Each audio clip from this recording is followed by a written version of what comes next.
예, 안녕하십니까. 오늘 또 성막 공부 사랑하는 성도 여러분, 오늘 또 이장희 장로님과 함께 성막 공부 제6과 이제 공부 시작하겠습니다. 감사합니다.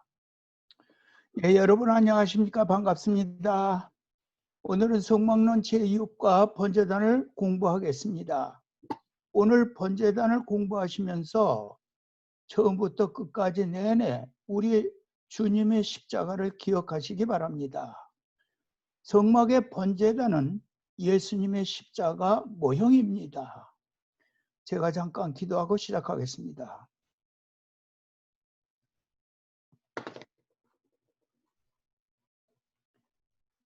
오늘도 자비하신 은총 가운데 생명의 양식 하나님의 말씀을 공부하게 하시니 감사합니다. 온라인 성막 공부 시작한 지도 어제 같은데 어느새 6주가 지났습니다. 그간 1관부터 6, 7, 5과까지 많은 말씀들을 살펴보았는데 주께서 기억해 하여 주시옵소서. 나아가 말씀대로 살아서 주님과 더욱 친밀한 앞으로의 남은 생애가 되게 하여 주시옵소서. 성막 공부를 통해서 그 성막의 실체 되시는 우리 주님을 좀 더 깊이 있게 깨달아가게 하여 주시옵소서. 이 시간도 성령님 우리와 함께 하심으로 번제단이 예수님과는 어떠한 관계가 있는지를 깨달아 주님의 십자가 고난 당하심이 나를 구원하심이 이었다는 확실한 은혜의 시간이 되게 하여 주시옵소서. 믿사옵고 예수님의 이름으로 기도합나이다. 아멘. 이 시간 공부할 본문 말씀 출애굽기 27장 1절부터 8절까지 봉독해 드리겠습니다. 너는 조각목으로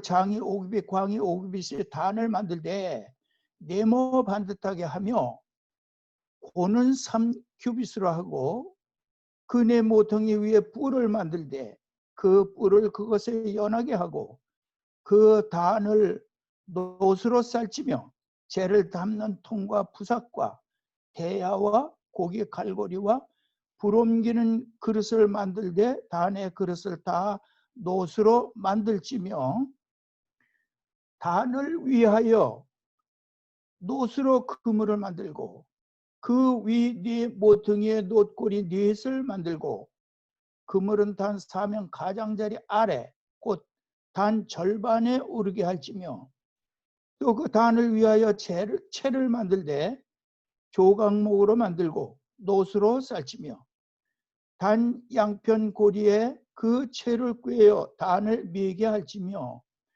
단은 널판으로 비게 만들되 산에서 네게 보인 대로 그들이 만들지니라. 아멘. 우선 번제단이 어떻게 생겼는지 사진부터 보도록 하겠습니다. 번제단 사진 보기 첫 번째 스위스 번제단 사진입니다. 그래서 이 스위스 번제단 사진은 세계 성막학자들이 와서 보고 가장 정확하게 말씀대로 잘 만들어진 번제단이라고 정평이 나 있는 번제단입니다. 그 다음에 두 번째 사진을 보겠는데 이 번제단 사진에서 제가 세 가지가 좀 잘못되었지 않나 하는 것을 발견했습니다. 첫 번째로 번제단의 그물망은 저렇게 탑에 위에 올라가 있으면 안 됩니다. 중간쯤 내려가야 맞습니다. 그리고 두 번째는 번제단에 제물을 드리는 제주가 제물이 불탈 때 번제단에 그 뿔을 잡았다가 나가는 것인데 저렇게 칼날같이 생겨서 어떻게 잡을 수 있겠습니까? 그것도 좀 합당치 않다고 봅니다. 그 다음에 옆면의 색깔이 까만 색깔이 들어가 있는데 성막에서 까만색은 조금 더 쓰이지 않았습니다. 그냥 까만색은 어두운 색깔, 죄악을 상징하는 색깔, 그런 색깔이기 때문에 여기는 번제단이기 때문에 노 색깔만 보여야 맞는다고 하겠습니다. 그 다음에 여기 이 사진을 보면은 번제단의 위치가 어디인지를 잘 보여주고 있습니다. 이제 동편면으로 들어가면 제일 먼저 만나는 번제단이 있고 그 뒤에 물두멍이 있고 그리고 그 뒤에 우리가 지난주에 배웠던 회막이 있습니다. 그래서 성소로 들어가는 성소 문이 있게 되는데 이와 같이 번제단의 위치가 어디다 놓아야 되는지를 잘 보여주고 있는 사진을 하겠습니다. 그 다음에 이것은 한국의 강문호 목사님이 만드신 곤지암 성막 수양관에 만들어 놓으신 강문호 목사님의 번제단 작품인 것입니다. 이것을 보고 온 제가 그것을 본따서 제가 만든 이 번제단인데 이 제가 만든 번제단의 가장 자랑스러운 것은 무엇이냐면은 이 뿔 모양입니다. 뿔. 그래서 뿔은 소의 뿔과 같이 만들어야 된다고 생각을 하는데 다른 데 보면은 뿔이 각이 지거나 꽃장되거나 그 여러 가지 형태인데 제가 만든 이 뿔은 둥글고 또 점점 꼬부라지고 가늘어지고 그래서 이것을 나무로 깎았는데 여러분들 아무리 목수가 일 잘하는 목수를 할지라도 이렇게 동그랗게 둥글게 꼬부라지며 가늘어지면서 그렇게 나무로 깎기는 참 힘든 것입니다. 혹시 하나는 깎을 수 있을는지 모르지만은 제가 이 똑같이 8개를 깎았습니다. 그래서 이것은 제 기술로는 저보고 지금 다시 깎으라 하면은 못할 정도로 그 순간순간마다 저에게 그렇게 성령님께서 지혜를 주셔서 이것도 깎았던 그래서 이 번제단 뿔이 제가 만든 뿔이 아주 자랑스러워서 여러분들에게 소개를 하는 것입니다. 그 다음에 스위스 버단을 이것을 지금 토단 위에 올려놓게 만들었습니다.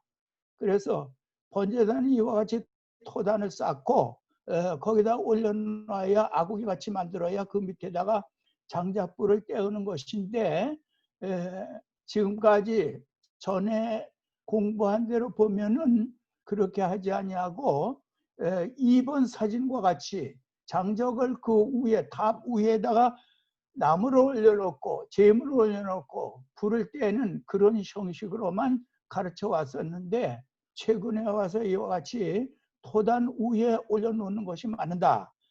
그런데 이 토단에 올려놓으라는 성경 말씀에는 그런 기록이 없는 것 같습니다. 그런데 이제 최근에 와서 성막학자들이 다 연구해 보니까 이런 식으로 해야 맞겠다 해서 이렇게 한 것 같이 보입니다. 한국의 번제단, 강문호 목사님이 만드신 이 번제단 사진입니다.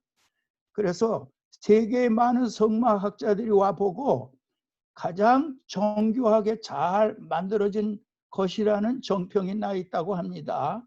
근데 여기서 제가 한번 자세히 볼 것은 뭐냐면은 여기에는 세 부류의 사람들이 있습니다.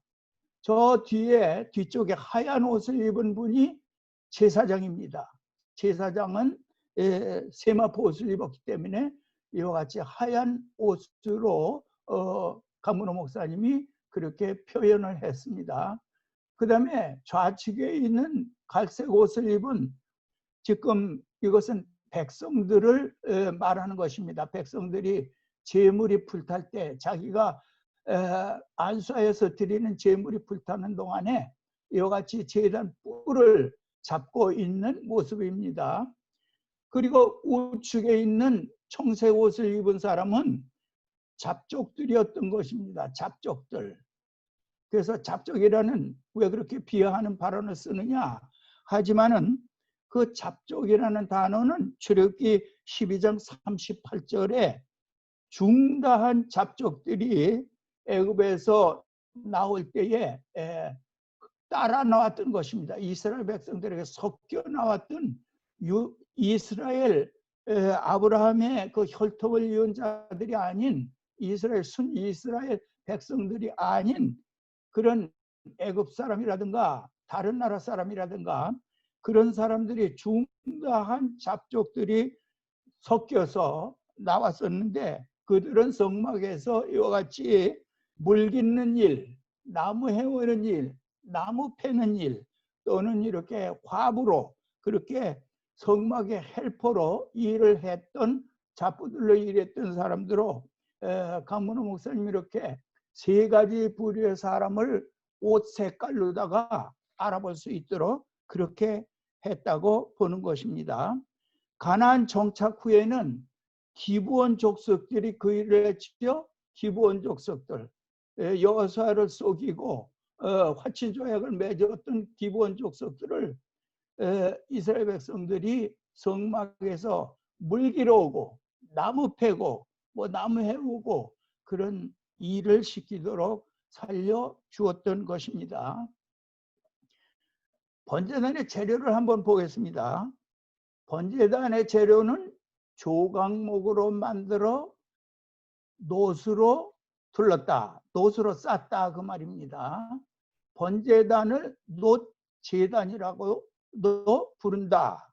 놋제단이라도 불렀습니다. 왜냐하면 놋만 보이기 때문에 겉에 있는 놋만. 그런데 이 조각목으로 만들라 했는데 조각목에 대해서는 지난 시간에 좀 자세하게 설명을 드렸기 때문에 조각목에 대한 설명은 생략하고 이 조각목으로 만들어서 놋으로 땄다 것입니다. 그러니까 이 번제단도 역시 조각목 나무 이렇게 적은 나무 제목감으로 쓸 수 없는 그런 나무였었는데 이것을 깎고 또 다듬어서 서로 붙여서 널판을 만들어서 이와 같은 번제단을 만들었을 것이라고 보는 것입니다. 이 번제단은 이름이 번제단, 놋제단, 놋단, 단, 제단 뭐 그런 식으로 네 가지 명칭으로 불렀던 것을 볼 수가 있습니다. 하니까 모세 오경을 읽으실 때에 제단 그러면 번제단이다. 단 하고 나왔으면 그것도 번제단이다. 놋단은 역시 번제단이고 번제단 그렇게 번제단의 이름이 하나 둘 셋 넷 다섯 가지가 있었던 것을 찾아볼 수가 있습니다. 그래서 이 다섯 가지 명칭을 다 우리가 기억해야만 이제 모세오경을 읽을 때 이와 같은 단어가 나오면은 우리가 오늘 공부하는 번제단이다. 그렇게 얼른 알아차릴 수가 있다는 것입니다.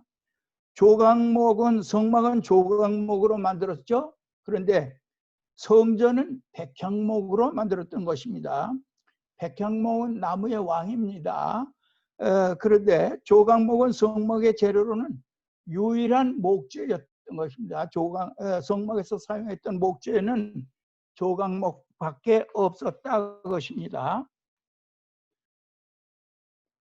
놋새가 녹는 온도는 1080도라 합니다. 그러니까 굉장히 고온에나 이 놋새가 녹는다고 합니다. 우리가 성막 번제단을 공부할 때마다 많은 분들이 좀 의아하고 질문을 하는 것이 무엇이냐면은 조각목으로 만들어서 놋으로 쌌다고 했는데 거기다가 불을 떼니까는 그럼 조각목은 다 타버리고 그렇게 해서 녹아내리지 않겠는가 그런 말씀을 하셨는데 이제 나무가 타면은 물론 고온으로 열을 가할 때에 거기서 무엇이 나오냐면 가스가 나온다는 것입니다. 가연성 가스. 그래서 가연성 가스하고 산소하고 결합돼서 불꽃이 되고 연소가 되는 것인데 놋으로 싸서 그 속이 진공 상태이기 때문에 그 속에 있는 조각목 나무가 탈 리가 없다. 그래서 영국의 믿음 있는 소방대원들이 한번 시험을 해봤다고 합니다. 그래서 나무에다가 놋을 싸가지고 불 속에 넣었다 꺼내서 열어보니까는 나무가 그대로 있더라. 그래서 증명이 됐다는 것입니다. 그래서 조각목으로 만들어서 놋으로 쌌지만은, 그리고 거기다 불을 떼서 열을 가하지만은 그게 타버리지는 않았을 것이라고 과학적으로 증명하고 있는 것입니다. 오늘 이 사진에 보니까는 이제 번제단을 놋으로 쌌다고 했는데, 그래서 제가 놋이 어떤 것인가 여러분들이 얼른 보시고 기억나시게 하기 위해서 이와 같은 사진을 제가 인터넷에서 찾아보았는데, 우리 놋대야도 사용해보고 천둥화로도 사용해보고 놋그릇 우리가 많이 사용해봤죠. 요즘에 젊은 사람들은 놋그릇이 뭔지 모르겠지만 우리 60대 이상의 어르신들은 아무래도 놋그릇도 많이 사용해 보셨을 줄로 압니다. 그래서 제가 그걸 한번 찾아봤어요. 그래서 우리 세대는, 나의 어른들의 세대는 질그릇을 사용해 보았습니다. 그래서 저도 어렸을 때 뚝배기도 사용해 보고 오지 그릇도 많이 사용해 봤는데, 그 후에 사기 그릇이 나왔지요. 그리고 놋 그릇이 나오고 양 그릇이 나오고 수댕 그릇이 나오고, 그리고 그 후에 이제 양 그릇도 나오고, 그 놋, 장로님 그 사진 때문에 안 보이네. 예? 사진 좀 쳐보시지. 수댕 그릇도 나오고, 지금은 플라스틱으로 그릇을 만들어서 우리가 사용하고 있습니다. 플라스틱 제품인 그릇은 참 좋죠. 왜냐하면 깨어지지도 않고 가볍고 값도 싸고 구하기도 쉽고, 그래서 우리 세대에 있는 이와 같은 6가지 종류의 그릇을 다 써 보았던 것입니다. 그래서 왜 이 사진을 제가 찾아보았는가 하면은, 조각목으로 만들어서 놋으로 쌌다. 놋이 어떠한 것인가를 쉽게 분명히 알기 위해서 제가 이것을 찾아보았던 것입니다. 번제단의 크기를 한번 보겠습니다. 번제단은 크기가 5규빗, 5규빗, 3규빗. 무슨 말이냐면 가로가 5규빗, 세로가 5규빗, 높이가 3규빗. 그렇게 큰 것입니다. 성막의 성물 중에서는 부피가 가장 큰 것이 번제단입니다. 5규빗은 2.5m, 2.5m by 2.5m이기 때문에 아무래도 제가 생각하기는 여기에 소 한 3-4필은 들어갈 것 같아요.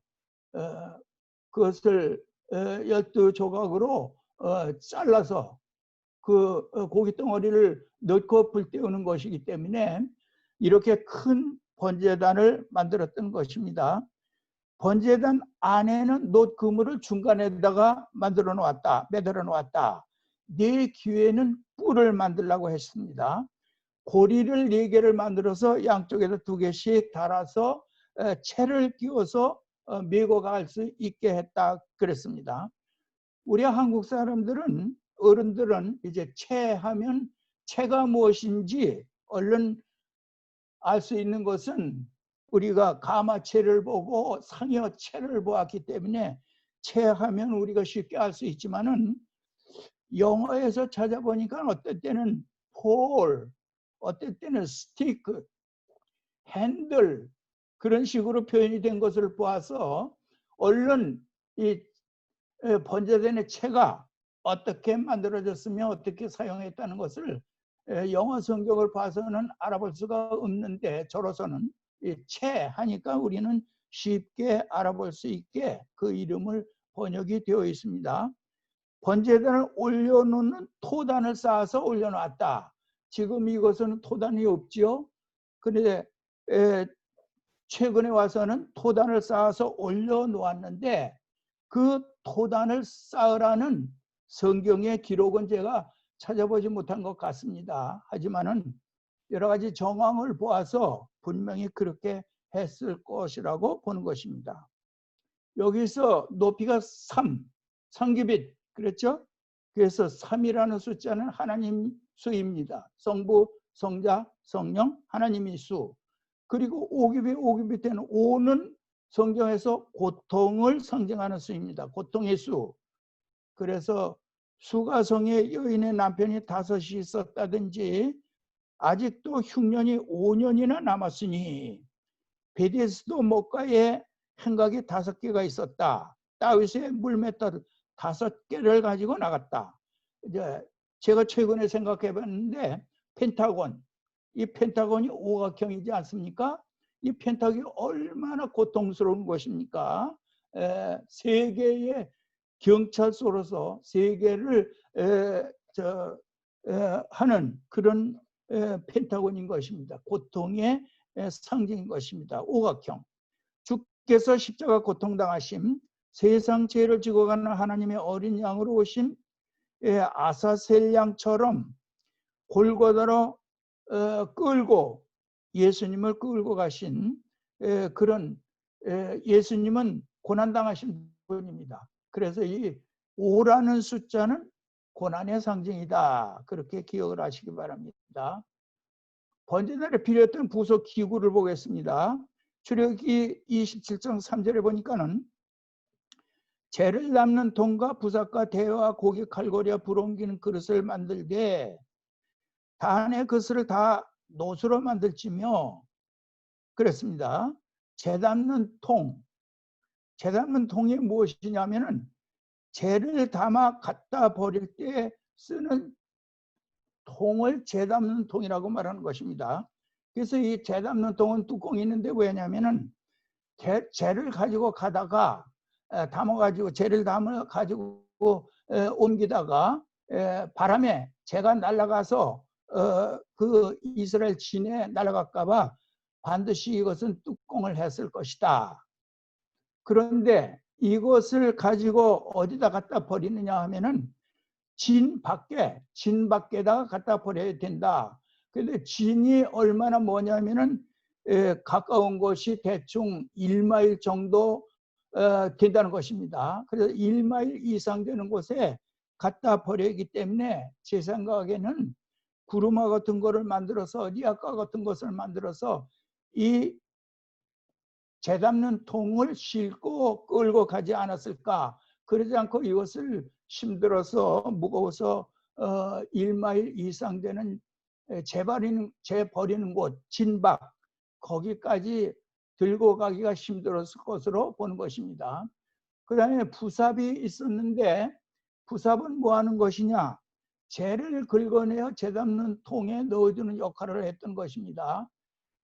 이제 이 재물을 계속 이 사람 올려놓고 저 사람 올려놓고 밑에다 장작불을 계속 떼고 하니까는 고기가 타서 재가 이제 자꾸 떨어집니다. 재가 떨어지는 것을 긁어내지 않으면 재가 꽉 차면은 이제 불을 뗄 수 없기 때문에 부삽이 꼭 필요했던 것입니다. 그래서 부삽의 역할은 뭐냐? 재를 긁어내어 재를 재 담는 통에 넣어주는 역할을 했다 것입니다. 그 다음에 대야가 있었는데 대야는 재물에 각을 떠서 대야에 넣어서 번제단으로 나를 때려 필요한 그릇이었던 것입니다. 고기의 갈고리가 있었다고 하는데 이제 이 고기의 갈고리는 S자형으로 생겼죠.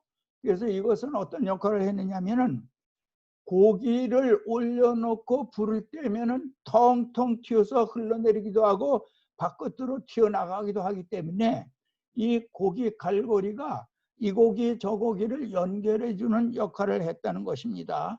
그리고 이 고기 갈고리는 이거 한 가지가 아니라 제가 생각에는 쇠사람 같이 생겨서 고기를 끌어당기거나 또는 포크 같이 생긴 것, 삼지창 같이 생긴 것이 있어서 고기를 이리저리 옮길 수 있는 그런 것들도 이제 고기의 갈고리로 보아야 될 것이라고 생각하는 것입니다. 그 다음에 불 옮기는 그릇, 그리고 화로입니다. 불씨를 나를 때에 필요한 화로였던 것입니다. 왜 이것이 화로가 필요하느냐?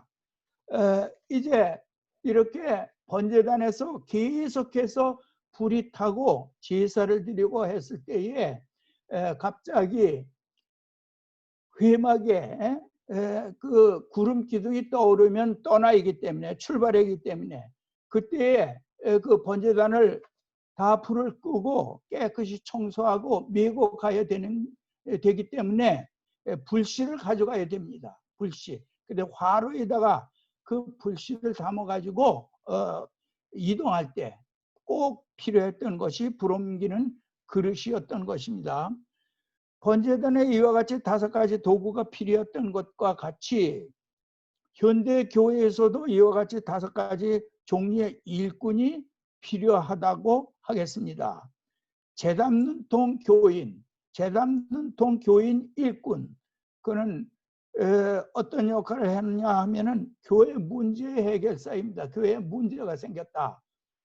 그 재단에 재가 꽉 차서 이제 더 제사를 드릴 수 없을 그런 문제가 생겼을 때 재 담는 통이 필요했던 것과 마찬가지로 교회마다 재 담는 통 교인이 있어서 교회가 문제가 생겼을 때마다 해결해주는 그런 해결사를 재 담는 통 교인이라고 말할 수가 있습니다. 부삽교인이 있습니다. 부삽교인은 교회 문제를 해결사에게 넘겨주는 역할을 하는 교인도 있었던 것입니다. 제가 한 가지 경험한 바 간증을 하겠습니다. 우리 교회 박 장로님이라고, 박공현 장로님이라고 있는데 어떤 날 제 손을 붙잡고 끌고 가요. 나를 따라오라고 해서 가봤더니 성가대실의 벽을 보여주는데 뻥 뚫렸습니다. 그래서 그것을 어떻게 나보고 해결하라고, 그래서 제가 감쪽같이 떼어서 페인트 칠해서 전과 같이 똑같이 만들었던 그런 때가 있었는데, 이와 같은 부삽교인, 그래서 그런 분들은 교회를 정말로 사랑하는 분들이기 때문에 교회에 어떤 문제가 있는 것을 잘 발견하는 분들, 그런 분들이 이제 자기 자신이 해결하지 못하는 일들은 전문가에게 넘겨줘서 해결할 수 있도록 하는 그런 부삽 교인이 교회마다 필요한 것입니다. 대학 교인이 있습니다. 전도 교인입니다. 고기 갈고리 교인, 새 교인을 다시 나가지 못하도록 붙들고 있는 성도, 바나바 사역이라든가 새교회 사역이라든가 그런 일을 하는 일꾼들이 교회에는 꼭 필요한 것입니다. 불 옮기는 그릇 성도, 불에 성령의 불을 붙여주는 성도가 또 교회마다 꼭 필요한 고, 또 그런 분들이 꼭 있는 것을 볼 수가 있는 것입니다. 그 다음에 안수의 법칙을 살펴보겠는데, 안수의 법칙, 안수는 어떻게 해야 되느냐? 그래서 이제 제사를 드리기 위해서 죄인이 제물을 가지고 오는데, 제물은 소, 양, 염소, 비둘기, 그 중에 이제 가지고 성막에 와서 성막 울타리 안에 들어오면 울타리 북쪽에서 두 손으로 안수하라. 북쪽에서 안수하라. 성막 뜰 북쪽에서 안수를 해야 하는 것입니다. 서쪽을 보면서 하라. 안수하라. 북쪽에서 서쪽을 보면서, 서쪽에는 이제 지성소에 하나님이 계시죠. 하나님이 계신 쪽을 보면서 안수하게 되는 것입니다. 그리고 힘껏 안수하라. 머리에 안수하라. 그 제물의 머리에다 안수하는 것입니다. 죄를 고백하면서 안수하라.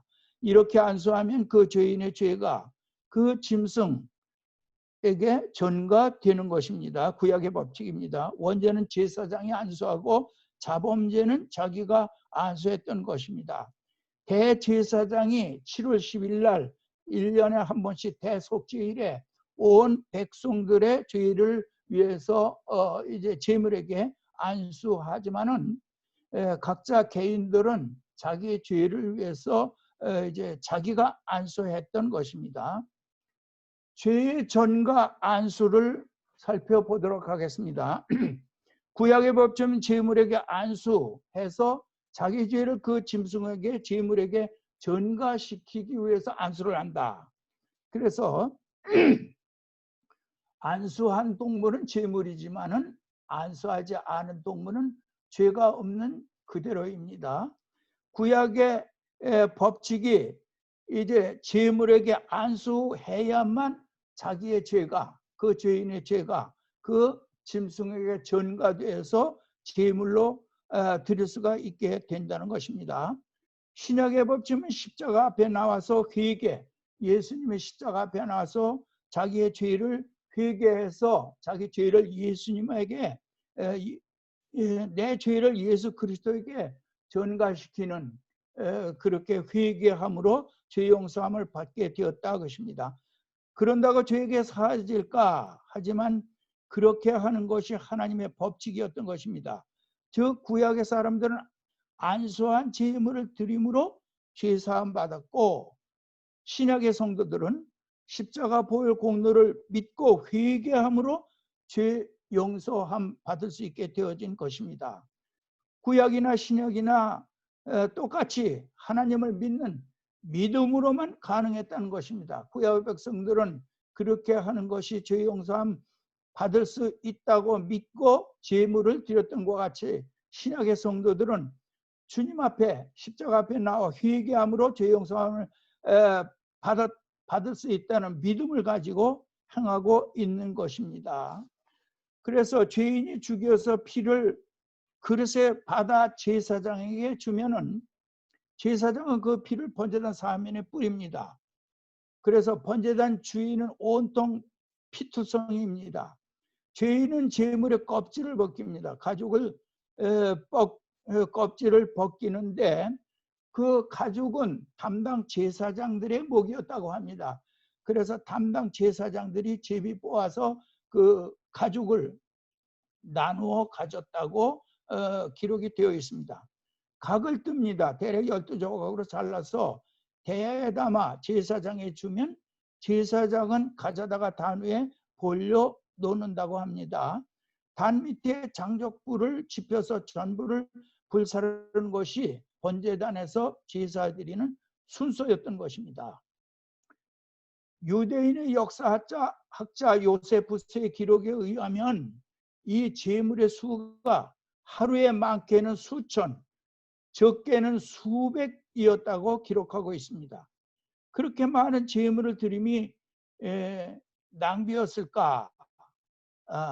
그 고기 우리 줬으면 맛있게 먹을 텐데 하는 그런 생각을 과거에 제가 해보았던 것입니다. 왜 그것을 불태워 버렸을까?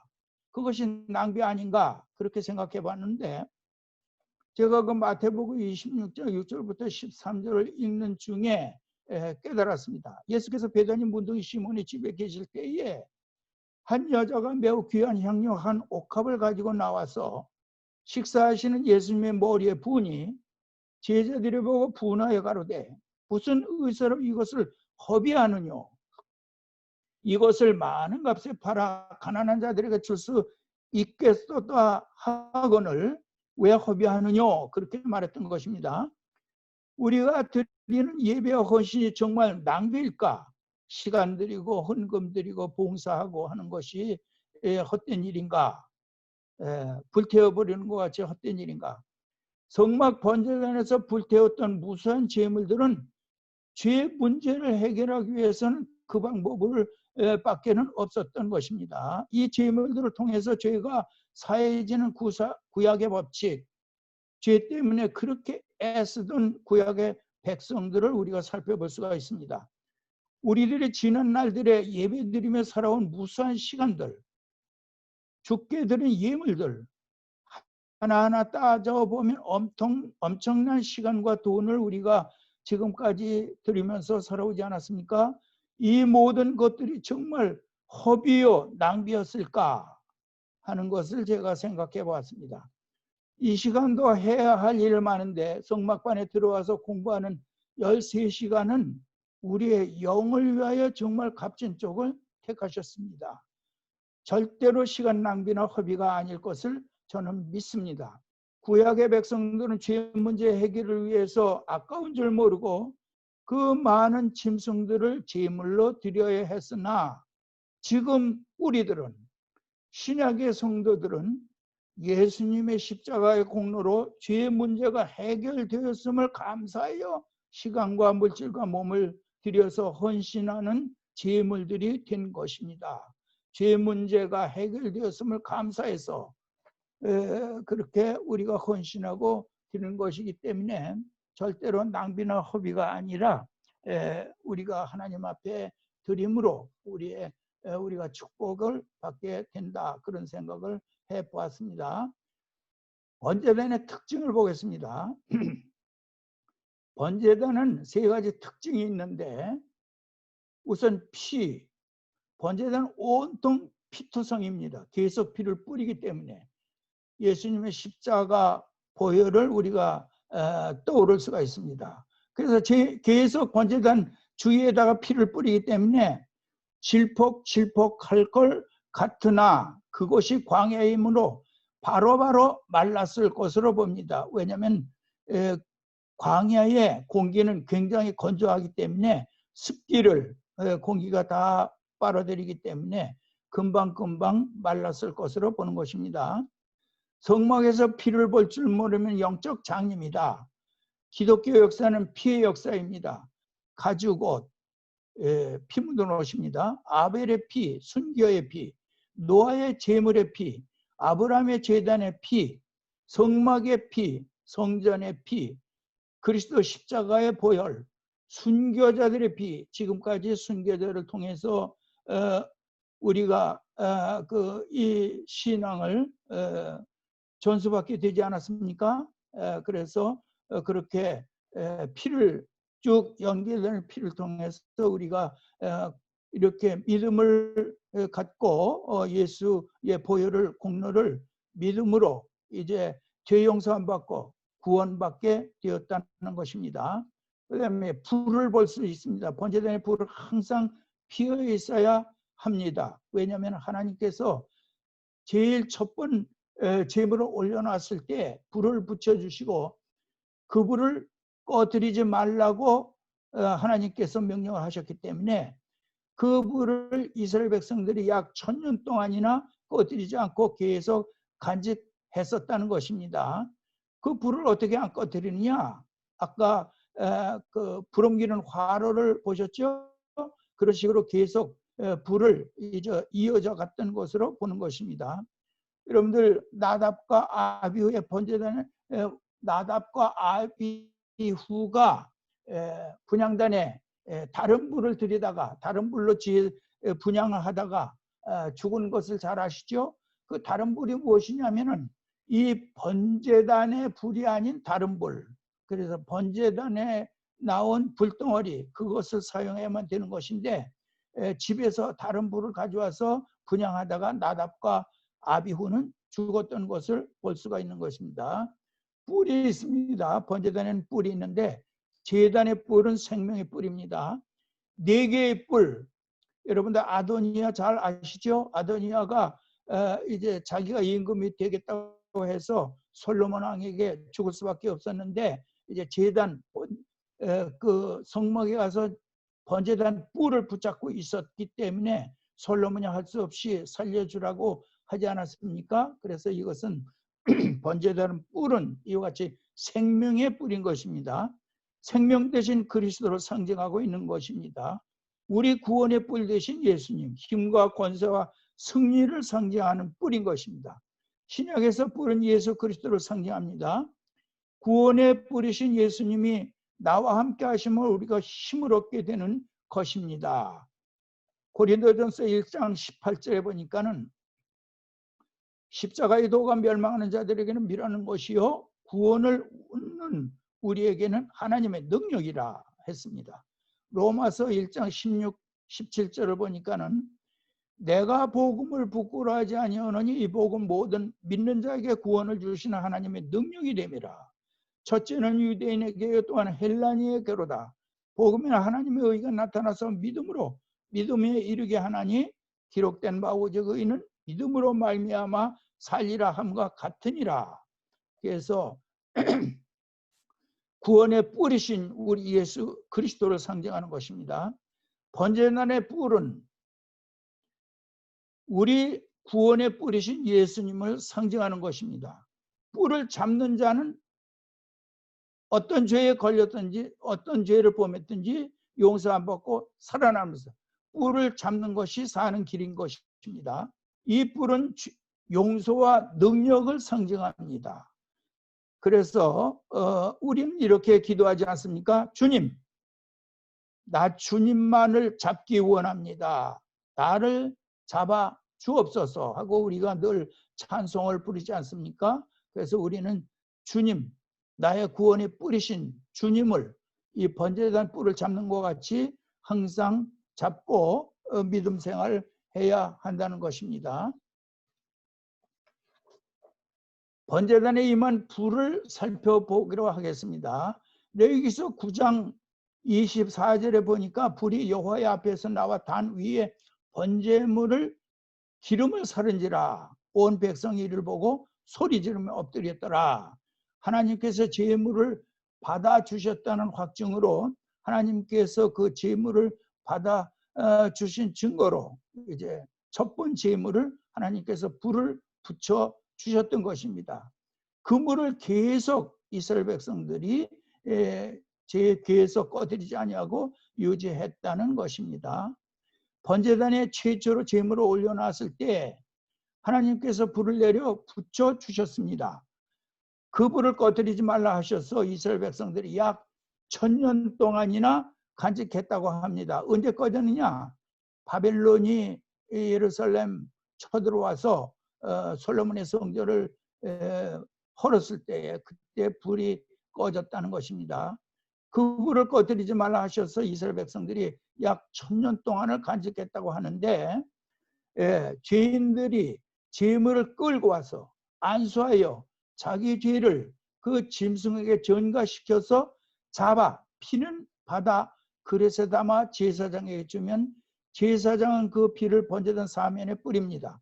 죄인이 가죽을 벗기고 각을 떠서 대에 담아 제사장에게 주면은 제사장이 번제단에 넣고 밑에 불을 떼어 제물을 불태우는 것은 제가 1과부터 수차례 여러분들에게 말씀하셨던 이 번제단에서 있었던 제사의 순서였던 것입니다.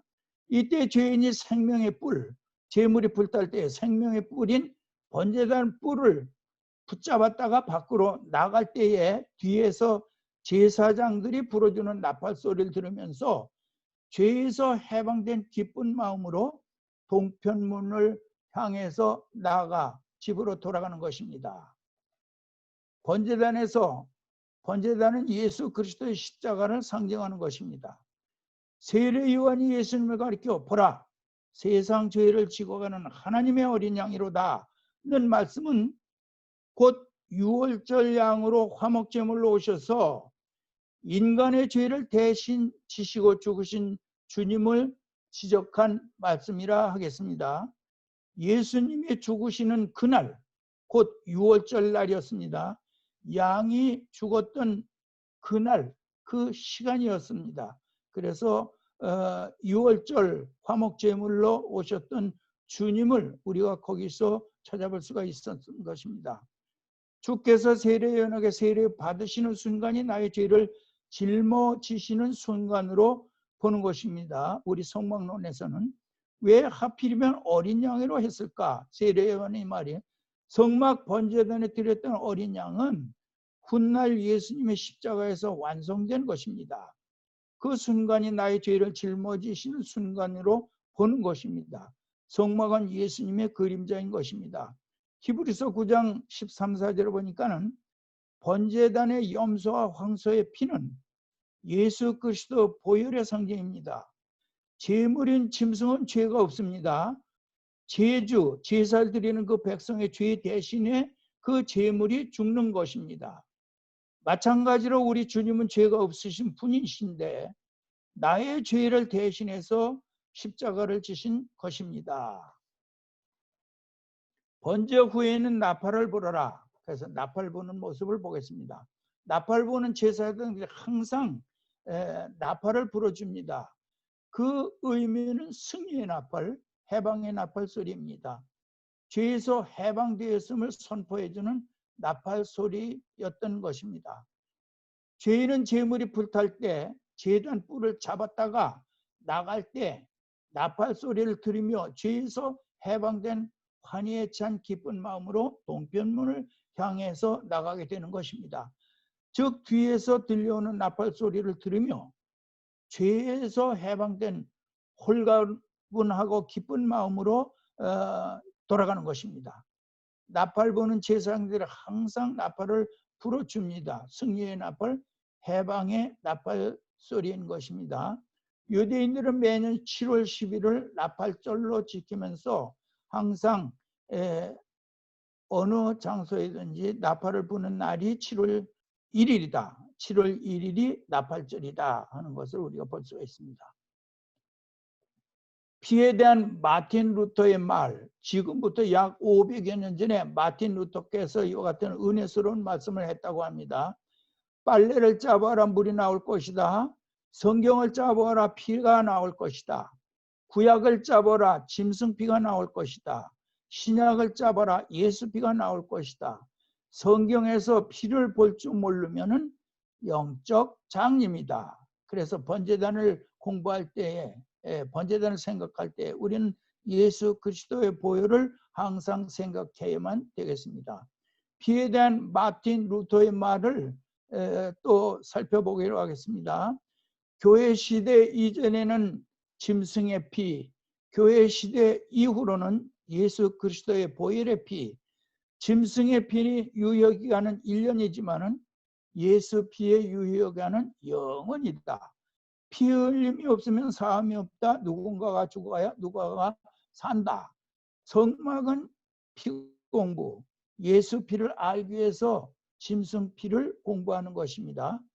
자범죄는 자기가 안수하고 원죄는 제사장이 안수한다. 예수께서 우리 죄를 언제 짊어지셨나 하는 문제를 여러분들 생각해 보셨습니까?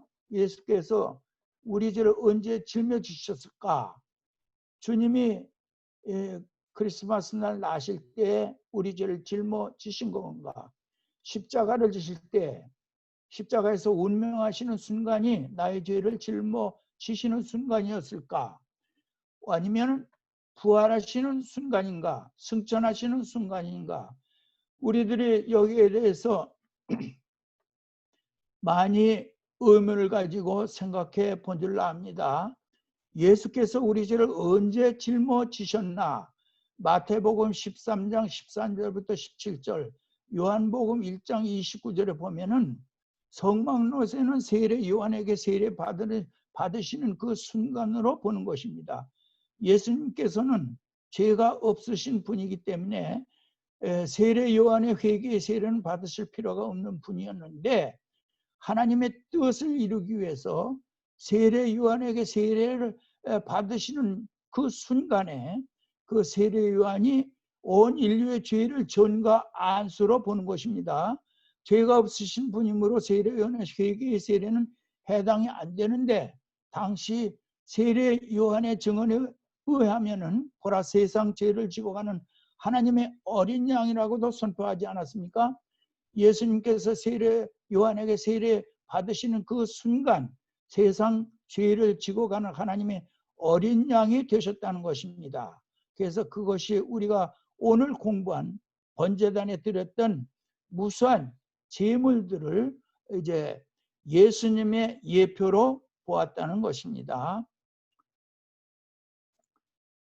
이상으로 제6과 오늘의 강의를 모두 마치겠습니다. 오늘은 번제단과 그 부속 기구들과 제사에 관한 말씀들을 공부했습니다. 오늘도 부족한 저희 강의를 끝까지 들어주신 성도 여러분들에게 감사를 드립니다. 할렐루야!